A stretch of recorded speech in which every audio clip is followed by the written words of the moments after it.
Hello everyone, this is Kaga. Welcome back to the channel.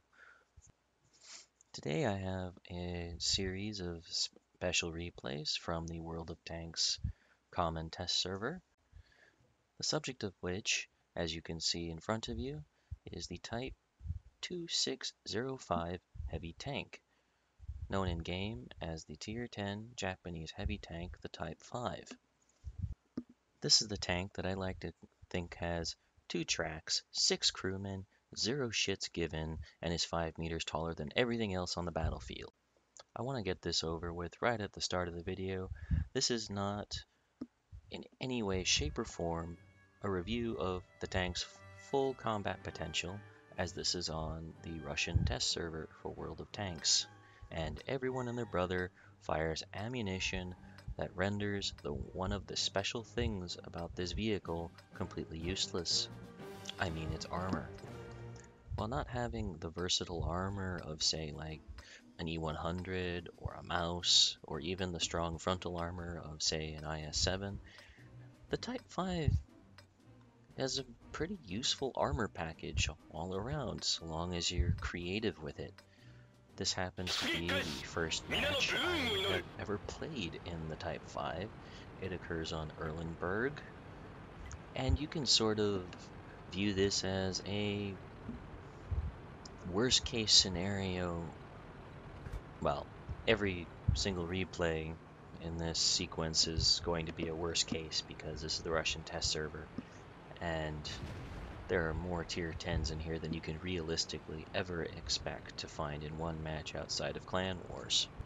Of particular interest is the high concentration of tier 10 mediums and tier 10 tank destroyers, both of which feature very high penetration guns, even for their standard ammunition, and can prove a bit of a challenge for tanks which rely specifically on their armor. There is no getting around this. That is a Waffenträger of E100 going right past us, and you can see two things about this vehicle. One, it is gargantuan, and two, it is slow. On anything that is not hard terrain, this thing will crawl. It loses speed going up hills, which is ironic because this vehicle, with its great gun depression, really does love a shallow hill to hide some of its lower plate weaknesses and to mask the more obvious of the weaknesses in its frontal armor profile. And I must apologize for the rather jerky motion that you just saw. I think there was a bit of a lag spike between my computer and the test server in Russia. But anyway, that giant commander's cupola is one weakness that people will commonly aim for, and if you use the hills, the shallow hills anyway, that you can still get the gun over and onto target with, it is possible to make that either an extremely difficult target to penetrate or even to hit. There's another area on the tank that people will love to aim for, and that is those little diagonal cheeks on the front of the hull. By using these shallow hills like you see me doing right here, you hide that from them so they're forced to engage other parts of your armor which are stronger. And as you can see, it's very clearly my first match in here because I am still not quite used to the slow speed, the way this thing aims, and the general inaccuracy of the gun. This footage is filmed with a vertical stabilizer fitted to the tank, and while this doesn't necessarily affect the speed at which the gun will start aiming, it really does help the vehicle in a very practical way because it means that the turret doesn't necessarily need to be completely stopped before you can start pondering to take the shot. And the other thing it appears to do is reduce the overall dispersion curve enough that even stationary, the maximum bloom that the shell could possibly find its way into is significantly less, meaning that it is much more workable to live with the 0.4 accuracy ratings on this vehicle and the relatively slow, I think 3-second aiming time. Another feature you're going to see right here is because of the speed of the vehicle and the way in which its armor is laid out, you really need to get a good sense of the enemy's disposition well in advance of actually needing to engage them. Reactionary play like what you're seeing right here will get you into trouble. Another thing you're seeing right here is the relatively weak ammo rack. This will become more apparent in one of the replays to come. So this is the second match that I happen to have in the Type 5. And while I certainly wasn't feeling the love from this vehicle, its potential certainly started to dawn on me as this type of hybrid of a brawler and a giant meat sack. So we find ourselves in a standard battle on Mirovanka. So I'm pondering to myself where I might be able to draw on the potential of this vehicle, and I decide to test my luck with the western side of the map, as I've had decent luck over there, hiding from artillery, the great bane of slow heavy tanks. At a particular point along this western road, so I decide to take my Type 5, its super heavy Spall liner, and find a home along this road. You can see it up there. It's at the bend at the E2 point on the map that you can see coming there. In case you haven't noticed, there are 4 Bachation artillery on either team, I should say, and the enemy team also has the benefit of an M53/55. Well, had. Looks like the typical Russian test server team killing hijinks have just begun. But that is no reason to breathe a sigh of relief. Yes, there are still 4 auto-loading artillery pieces left on the battlefield, but my god, that is a wall of tank destroyers. And team killing hijinks continue. Anyway, I find myself at my destination, poke around, see if there's anybody there, poke, there's a Jagdpanzer E100, carefully take the shot and smack dab into his upper hatch, pull back, decide to reload for a bit here, take a hit from what appears to be the artillery, almost no damage from that shell. Object 263 decides to test his luck, gets taken out by artillery, and with the now loaded 14cm gun, decide to advance a little bit, back off a tad bit too much. When I see the Foch 155, artillery plants a shot into the Foch, I take a hit, start pondering, can that Waffenträger Alpha 100 get a shot on me? He can't. I move up. And in hindsight, this was a very bad read on my part. There's the Jägeru, and the Foch was last detected up on that hill. I'd have loved to have planted that shot, but bad me. And ow, holy nuts, that hurt. Remember that whole thing about Russian test server and them firing gold? Yeah, the Jägeru felt he had to fire at me. But this gun is amazing. It managed to not only pen the Foch's tracks at that angle, but do significant damage to his hull. And we go up in a giant ball of fire. Yeah, I would recommend taking a wet ammo rack on this tank, except that you really can't justify losing your super heavy Spall liner because this thing is an excellent artillery target. It just goes too slow to not be. You can't really get around either having the vertical stabilizer or the enhanced gun laying drive, whichever is your preference. And you can't get around having the large caliber tank gun rammer in this vehicle. It's a 14 centimeter gun. This is an arduous reload even with the gun rammer equipped.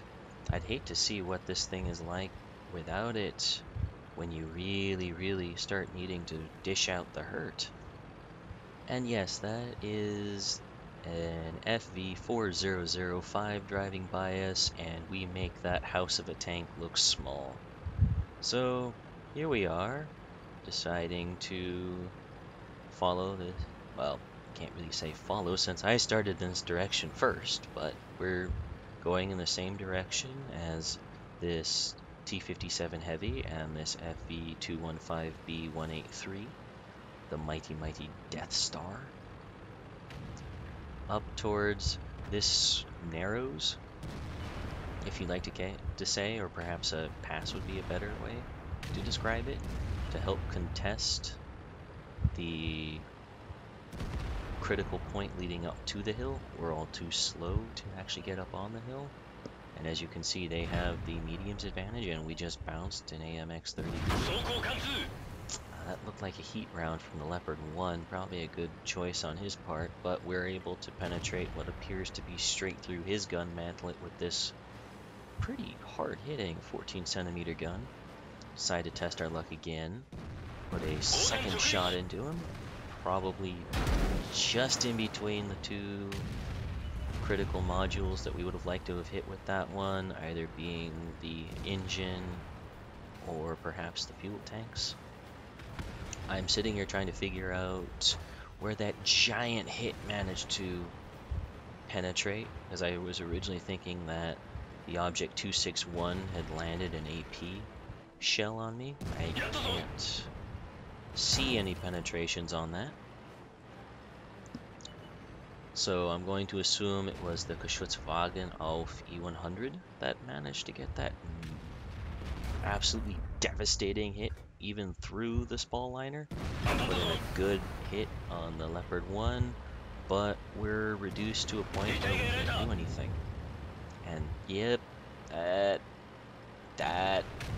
giant explosion could have only been the GW E100.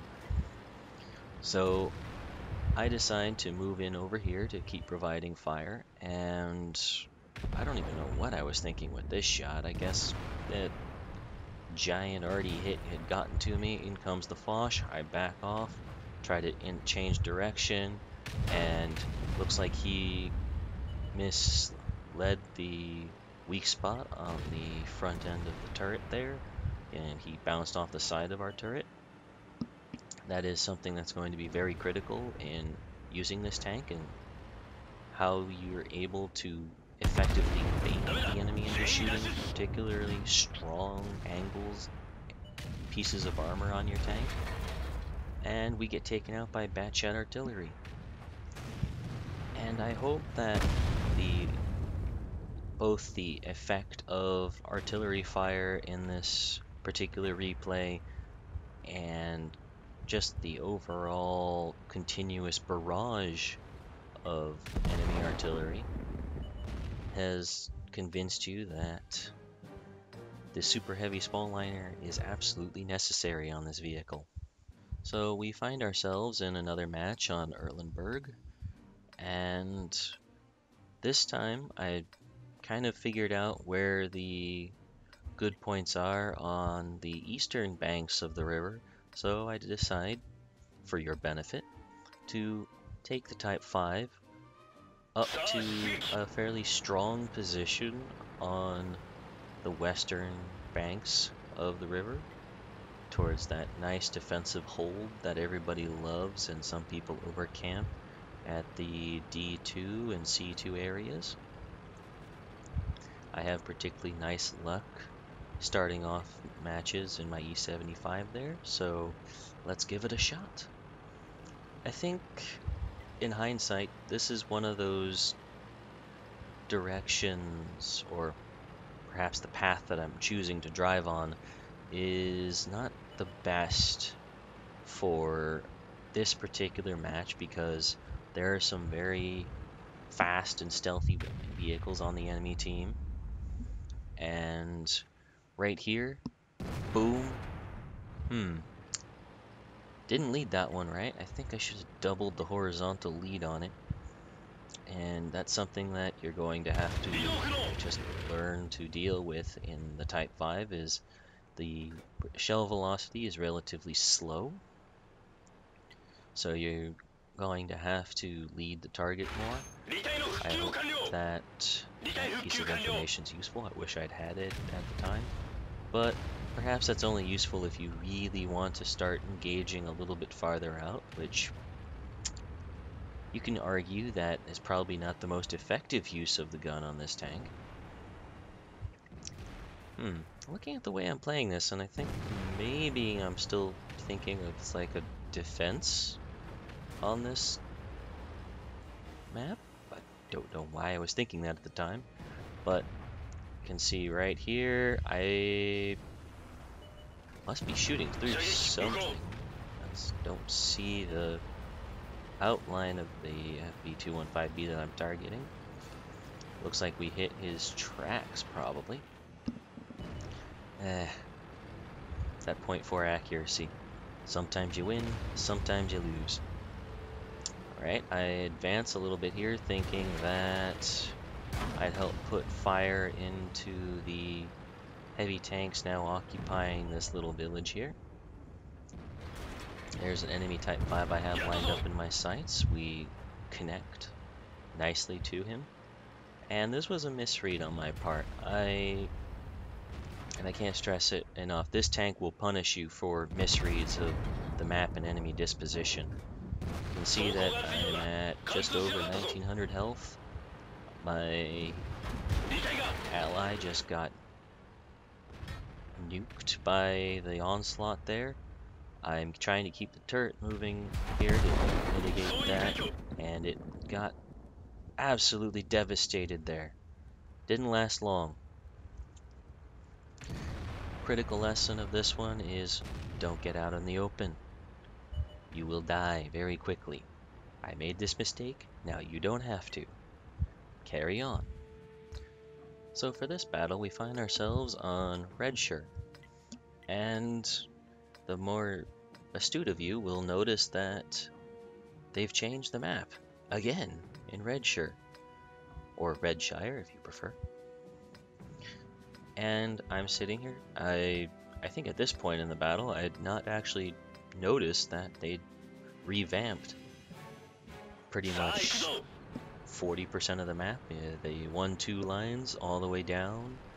They replaced the river to now run through north-south, past that bridge that it passed through, or passed under in the previous patches. And they reworked the village and that nice heavy tank brawling area along the 9 and 0 lines. You will see exactly how different they have made it, and I quite like what they've done. They've changed it so that it's not a singular choke point, and you get, if you try to go around it, you get sniped up the living hell by mediums camping that L-shaped ridge that the tank destroyers love camping on and when they spawn in the north. So right now, the highlights of this match are more to point out that this vehicle is slow. If you have the opportunity to train your driver to better handle off-road driving, you are going to want to, because this vehicle does not respond very quickly to anything, or specifically to changes in the battlefield. So you will tend to pick a direction and march on, and holy nuts, that our T92 just obliterated that Waffenträger Alpha E100. Absolutely obliterated. Alright, so we have a T57, an FE215B183, and my Type 5 here, encroaching on a T110 Echo 4 that is using the Waffenträger's wreck for cover, and wow! Never thought I'd penetrate at that angle. Holy nuts. This gun can be surprisingly good at times. And while I'm waiting to reload, keep that giant Type 5 booty moving. Batchat artillery can fire fairly quickly, and I haven't seen him fire, but that doesn't mean that he's out of ammunition.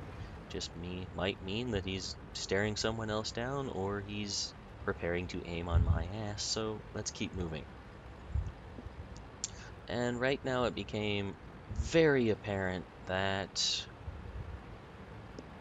that was probably the last shell I was really going to realistically expect to fire this entire match, because this thing is slow. I pondered whether or not to return to the Allied base to assist in the defense, but as I had already passed the halfway point to the enemy cap, I decided that I'd better push on,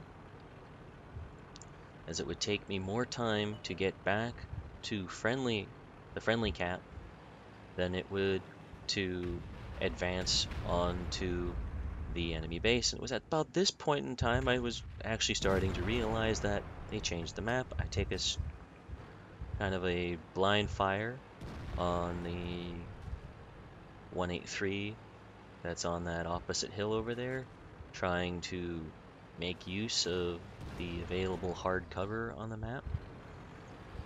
Double check I'm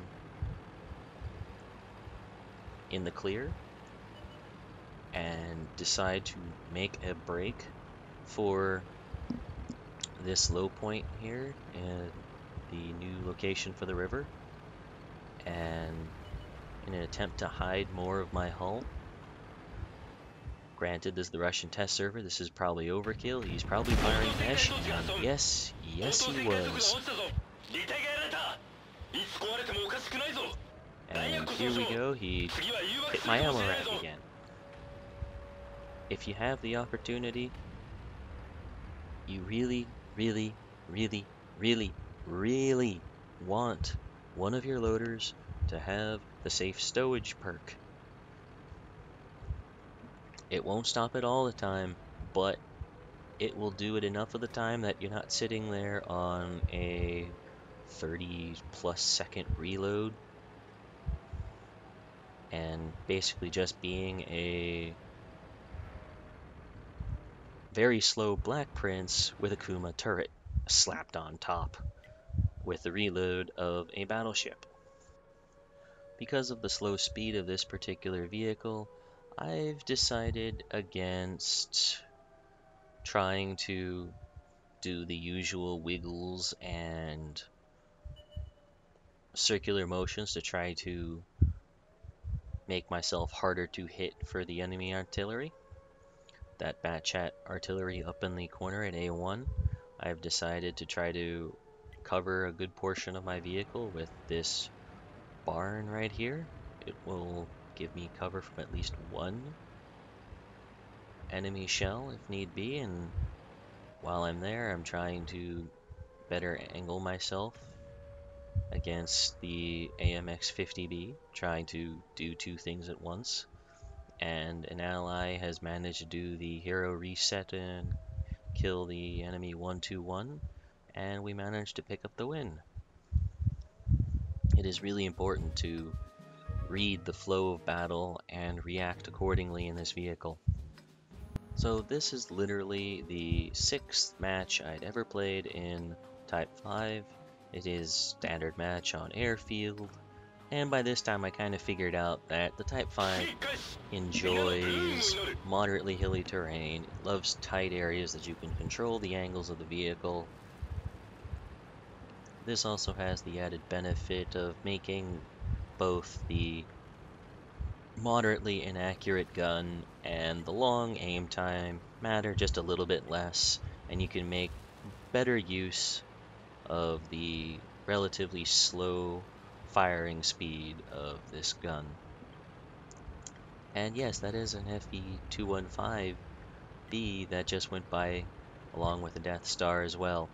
This is a huge vehicle. Look at the entirety of an STB-1 doesn't even go to the top of the hull on this thing. This thing is huge. Out of the way, tree. Ah, didn't crush it. Fail. Can't even crush a tree. I feel bad now. So we find ourselves in that very typical heavy tank haunt, and our opponents, with primarily tier 10 mediums opposing us, we decide to, well, when I get there, we decide to push firmly, but not recklessly. They have a fair number of tank destroyers that we're going to be very cautious of, and then boom, right there. I'm pretty not certain exactly whether that hit the lower plate, the upper plate, or right there on the edge, but we managed to penetrate the T-62A right there at that angle. Now the three of us, the STB-1, the Death Star, and this Type 5, decide to push onto the enemy sniping hold right here. Boom, we pick up the kill on it. Enemy STB-1. A little bit kill stealish, but no such thing as a kill steal in World of Tanks, right? An active gun is a deadly gun. So right now I'm searching for a shot on this Object 140, and it's a very tight shot, but as you can see, with the vertical stabilizers and a little bit of patience, you can pull off some very relatively precise shooting. Now, right here, I'm aware of the TD presence, posed by those, looks like a Jaegeru, and at least, nope, there's 2 Death Stars. 2 Death Stars. So, I look for cover behind these large boulders, and try to poke out for shots when I can. Foch 155 on our team decides to lend some support against this Death Star. Again, I go for that shot there, track him out in the open. Looks like he plants a shot into our cupola. He's gone by the action of the Foch, and it looks like the other Death Star planted a shell straight into the barrel of the dead Death Star, allowing us to survive and pick up the kill. And now this bit here, you can very clearly see that this vehicle is slow enough that we're basically out of this battle. And that's not necessarily a problem for the Type 5.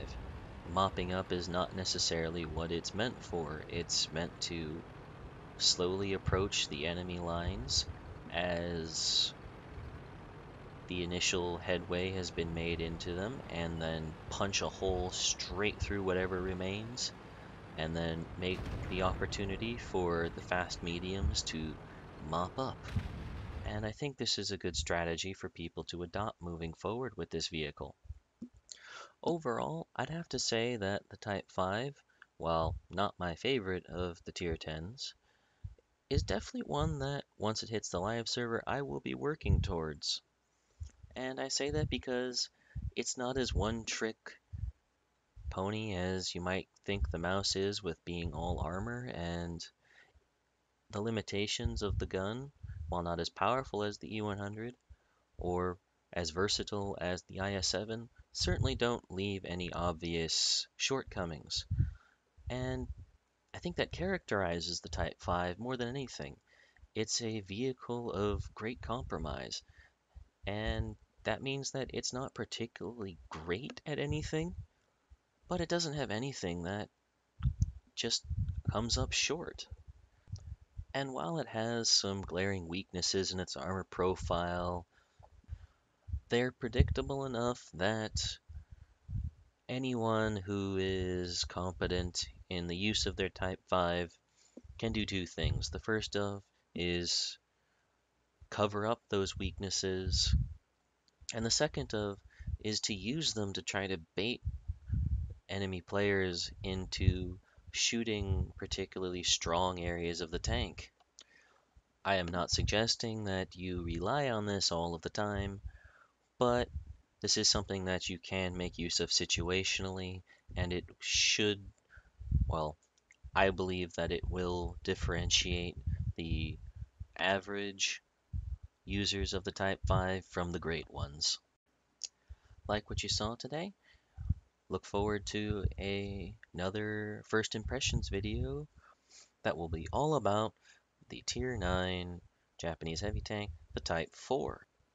Please look forward to that to come in the next day or two. Once again, I'd like to thank everyone who has stuck with me for the first half-hour long video that I've ever done. Thank you. If this content or other content on this channel interests you, I encourage you to subscribe to my channel. I plan to put up more videos in the near future. And once again, I'd like to bid everyone good day.